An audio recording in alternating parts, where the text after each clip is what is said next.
তুমি থাকো জলে, আমি থাকি ডালে, দুজনের দেখা হবে রান্নার শালে। হ্যাঁ, শোল মাছ। আজ নিয়ে এসছি বাঙালির ঘরের অত্যন্ত জনপ্রিয় শোল মাছের টক। খুবই সাধারণ ঘরোয়া পদ্ধতিতে আজ এটি আমি বানাবো। এই রেসিপি আপনাদের সবারই জানা। মাছকে নুন হলুদ মাখিয়ে সর্ষের তেল দিয়ে হালকা করে ভেজে তুলে নেব। কেউ চাইলে কড়াও ভাজতে পারেন। এরপর সেই মাছ ভাজা তেল দিয়ে দেব সামান্য পাঁচফোড়ন ও কাঁচা লঙ্কা।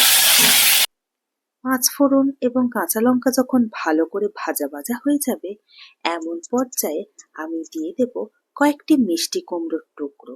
কুমড়োটি একদমই অপশনাল, আপনারা যারা টকে সবজি পছন্দ করেন না তারা নাও দিতে পারেন।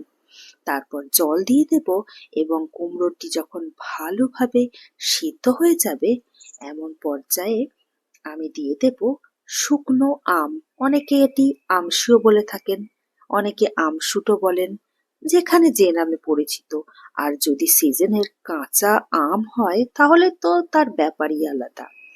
আমি এখানে অফ সিজনে বানাচ্ছি তাই শুকনো আমি দিলাম। কুমড়ো যখন ভালো করে সেদ্ধ হয়ে যাবে, এমন পর্যায়ে কালো সর্ষে, সাদা সর্ষে, কাঁচা লঙ্কা ও কাজু বাদামের একটা মিহি পেস্ট বানিয়ে নিয়েছি, সেই বাটাও আমি এই টকের মধ্যে দিয়ে দেব এবং ভাজা মাছগুলোও দিয়ে দেব। সবকিছু যখন ভালোভাবে ফুটে যাবে, নামানোর আগে একটু কাঁচা সর্ষের তেল আর কাঁচা লঙ্কা দিয়ে দিলেই আমার আজকে টক তৈরি হয়ে যাবে। গরম ভাতে এরকম টক পেলে বাঙালির আর কি চাই।